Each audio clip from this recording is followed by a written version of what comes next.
here's Brodie Brazil. Hey, welcome back to the channel and what I hope is a very valuable video for you on the subject of wake turbulence, which is hard to cover because it's not visible. It's not something you can see necessarily with the naked eye, but it definitely exists. It could definitely upset your aircraft in flight. You'll know it when you encounter it. You would just, trust me, rather not encounter it here. I'm talking about the two vortices generally created by lift and by the tips of wings of an aircraft that is generally above you or in front of you. So take note of what's going on here. This is wake turbulence as best as we can graphically depict it. The actual wake is similar to what happens in water. Like, think about a cruise ship like just ripping through a harbor and the kind of wake that it would create. And if you were in a little tugboat or a raft or a dinghy, like, do you want to be behind that, crossing directly behind that wake that it leaves? No, you absolutely don't. So why would it be any different in an airplane? Again, it's just that you can see the wake in water. You cannot see it in the air. So you have to visualize it, or at least be cognizant of where it might be. That's the other thing. There's no predicting exactly where this wake is going to end up, but you could make a pretty general estimate and feel confident that that's likely where it went. The actual wake looks like this. It's created from that high pressure seeking the low pressure on an airplane. And the more pressure differential that's existing, and usually it's in a certain phase of flight like takeoff, right? When you're creating a high power setting, high angle of climb, and that pressure differential is the greatest, like that high is really seeking that low, that's when you get the tightest vortex possible created by those wingtips. So that's kind of an idea of how wake is created. But to be specific, the biggest wake is produced when an aircraft is heavy, clean, and slow. I mean, what better example than a departing large jet? Heavy, right? It's got a lot of fuel. It's as heavy as, honestly, it's going to be during the flight. Clean, because usually the flaps are out, maybe for takeoff setting, but we're not talking flaps full. So relatively clean. And slow because it's climbing. It's creating a lot of lift. It's creating a lot of induced drag, which is in turn making those wingtip vortices quite strong. So that's the biggest wake created. Heavy, clean, and slow. Think about a large jet taking off. The tendencies of the wake go like this. There is a sink rate to them, right? So several hundred feet per minute. Some have said 300 to 500, 500 to 1,000. Again, it's not all completely precise or scientific, but it does sink. We do know that. The wake doesn't just sit at the altitude and just keep blowing there. It kind of sinks with gravity and comes down to the ground. It also tracks with the wind aloft. So if my flight path is, well, from my nose to the camera here, but the wind is pushing this way, the wake is also going to go this way, if that makes sense. So the wake is not just going to sit idle in the air. It's going to sink, and it's going to be pushed by the winds aloft. And that's why you really need to work hard on visualizing, okay, that airplane just took off in front of me.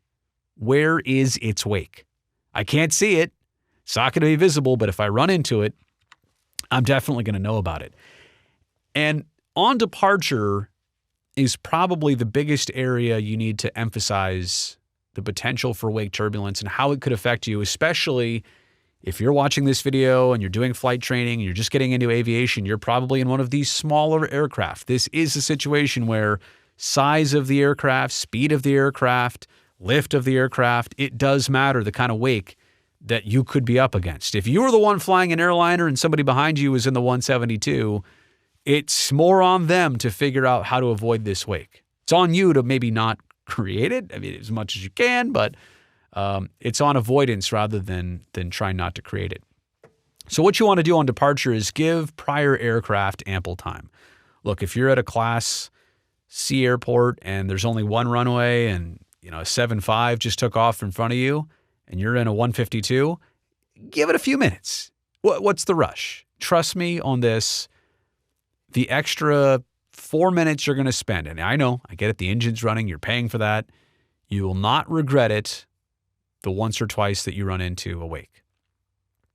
So people say, well, yeah, but you know what? It doesn't matter so long as you take off before where the airliner lifted off, you can avoid the wake, right? Because you'll be above it, it sinks, it moves, you'll always be above it. Oh, but there is a problem.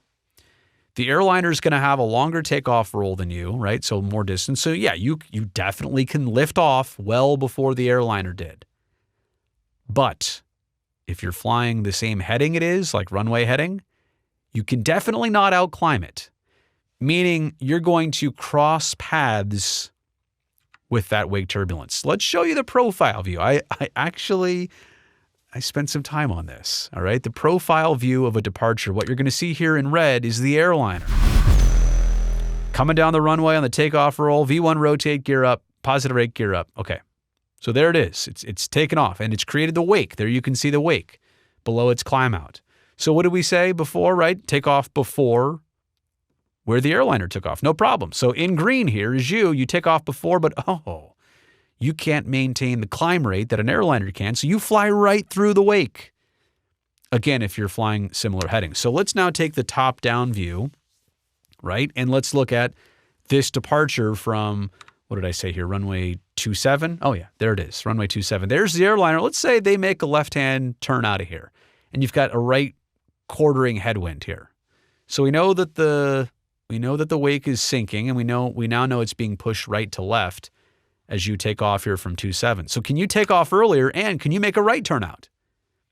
Because if you can do that, I feel quite confident that you can completely avoid wake turbulence here. All right, so now you know how to do this. And I just want to stress, departure is the biggest area of concern regarding wake turbulence and a possible upset of the aircraft. Low altitudes, low airspeed, less control, heavier airplanes, bigger wakes. En route, again, we see the sink rate here, several hundred feet a minute. How often are you going to get close to an airplane? And look, a photo proves at cruise, a business jet like that does still create a wake. It's very visible for me to see right there. It's not going to be as great of a wake, and I don't think you want to be real close to that, but unless it's bad luck and they're at a low flight altitude, they're not in the flight levels, this is less likely to be an issue or even a possibility, to be quite honest. And then landings, as we get back to the airport environment, there are some things you can do to completely minimize the potential for wake turbulence. Adequate separation behind large aircraft. And usually you're not going to be going as fast as them. Their VREF speed way higher than yours, so you can't even catch up. But if you are close, and an airliner just did land, you can touch down well past its touchdown point. That will infinitely secure you. Stay above it, steep descent, land after where it touched down, make note of where it touched down, and land after it.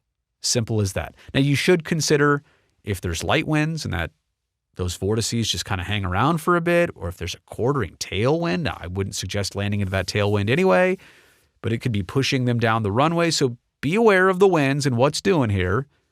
But touching down past the point of where the airliner did, definitely going to keep you out of a wake turbulence situation. So remember that photo. Don't remember this face. Remember that image right there. That is all you need to know about wake turbulence, what it actually looks like if you could see it. Thumbs up on this video if it provided you any value. And don't forget, subscribe to this channel if you like this content. I've got lots more coming.